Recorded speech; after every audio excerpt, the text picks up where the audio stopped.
Captain John F. Manning Jr. So then we finished that, and our next, back then, you went to Corpus Christi, Texas from Meridian, and you checked in, and they were going to send you either to Beeville, Texas or Kingsville, Texas for advanced jet training. And I ended up being assigned to VT-23 at Kingsville, Texas, and was fortunate to be there, in that I showed up in September and I finished and got my wings in March of '67.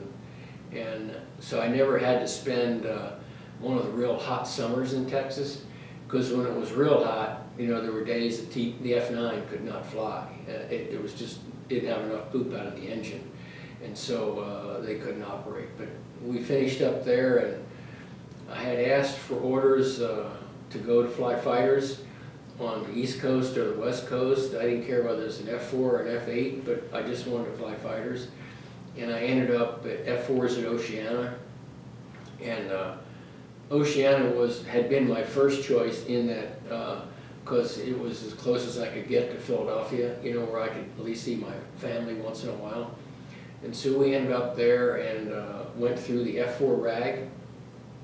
And in those days, at that time, there was a detachment at Oceana, and then there was, the main squadron was in Key West, and then, so you came to that detachment, you checked in, and they sent you to the instrument training squadron. You had to fly like 12 hops, flying under the bag. They wanted to make sure you really could fly instruments.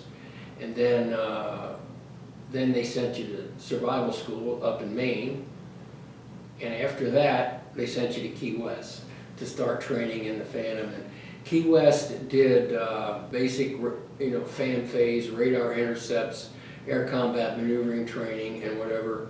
And then they finished up back in Oceana with air-to-ground, and because the F4 was dropping bombs in those days.